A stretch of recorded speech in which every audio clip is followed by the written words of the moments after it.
नमस्कार महाराष्ट्रातील सर्व डी एड धारकांनो. जसं की तुम्हाला माहीतच आहे की कंत्राटी शिक्षक भरती ही सुरू होणार आहे आणि याला उच्च न्यायालयानं पण काय केलेलं आहे की परवानगी दिली आहे. मागे कंत्राटी भरती झाली ती, त्याच्यानंतर काही कारणास्तव इलेक्शनच्या वेळेस ही कंत्राटी भरती थांबली होती आणि उच्च न्यायालयानं त्याला परवानगी दिल्यामुळे आता ती कंत्राटी भरती पुन्हा सुरू होणार आहे. ही कंत्राटी भरती 20पेक्षा कमी आणि 10पेक्षा कमी पटसंख्या असलेल्या शाळेंवर होणार आहे. म्हणजे जिथं 10पेक्षा कमी विद्यार्थी संख्या आहे तिथे एक कंत्राटी टीचर, आणि जिथे 10पेक्षा जास्त आणि 20पेक्षा कमी पटसंख्या आहे तिथे एक नियमित टीचर आणि एक कंत्राटी टीचर, असे 18,108 आणि 3,000 अजून जागा निघणार आहेत. म्हणजे टोटल 20,000 ते 22,000च्या आसपास ह्या जागा राहणार आहेत. अजूनही जे रिक्त पदं राहणार आहेत ते पण थोडीशी कंत्राटी टीचरची आवश्यकता भासू शकते. त्याच्यामुळं हा आकडा बराचसा वाढणार.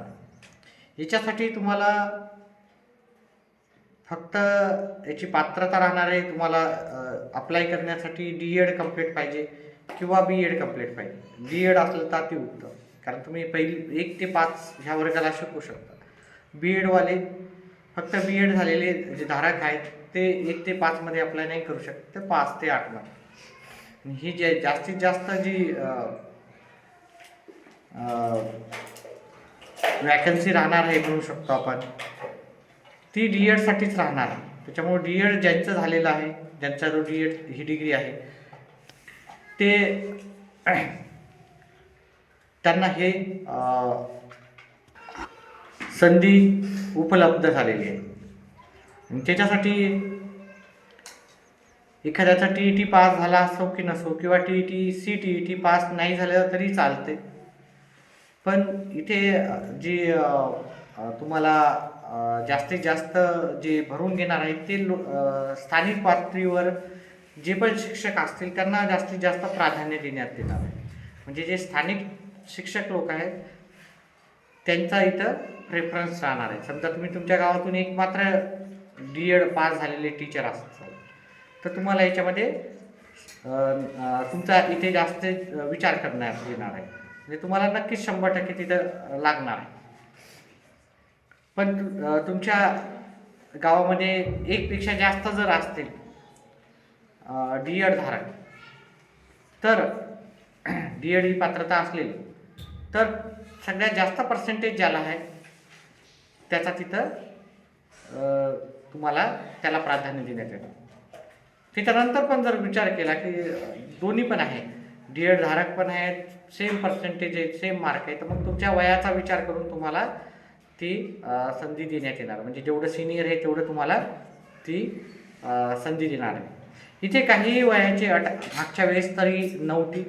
त्याच्यामुळं तुमचं वय जरी 40च्या वरी असेल, 45 असो, 50 असो, तर तुम्ही याच्यासाठी पात्र आहात. ठीक आहे. त्याच्यामुळे वयाची अट नाही. बहुतेक 60-58 वयापर्यंत असेल, ही 55 वयापर्यंत तरी असेल. ठीक आहे. तर दरवर्षी याचा रिन्यू कॉन्ट्रॅक्ट होईल. दरवर्षी तुम्हाला तुमचा पेमेंटमध्ये कमी जास्तपणा जे पण असेल ते तुम्हाला वाढ भेटेल न भेटेल त्याच्यानुसार होणार आहे. तर 15,000 रुपये बहुतेक कंत्राटी टीचरला आता भेटणार आहे. प्रत्येक कंत्राटी टीचरला त्याच्यामध्ये वाढ होण्याची शक्यता नक्कीच आहे. ठीक आहे.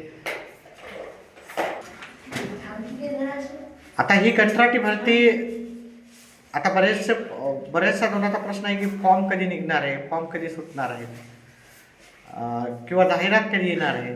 आता जाहिराती यायला सुरुवात होतीलच काही दिवसातच. डिसेंबर महिन्याच्या पहिल्या नाही तर दुसऱ्या आठवड्यापासून हे फॉर्म येतीलच. जसे फॉर्म येतील तसा मी तुमच्यापर्यंत नक्कीच याची माहिती घेऊन येईल. त्याच्यासाठी तुम्ही चॅनेलला नवीन असाल तर चॅनेलला सबस्क्राईब करा, व्हिडिओला लाईक करत जा आणि जास्तीत जास्त गरजूंपर्यंत आपला व्हिडिओ पोहोचा. म्हणजे जरी तुम्हाला जरी आवश्यकता नसेल तरी जे गरजू आहेत त्यांच्यापर्यंत हे नक्कीच पोहोचा. तर हे जे शिक्षक भरती पूर्ण महाराष्ट्रामध्ये वेगवेगळ्या जिल्ह्यामध्ये वेगवेगळे जिथं जिथं जास्त जिथं जिथं जेवढ्या रिक्त जागा असतील त्या जिल्ह्यानुसार तिथे आहे. त्याच्यामुळं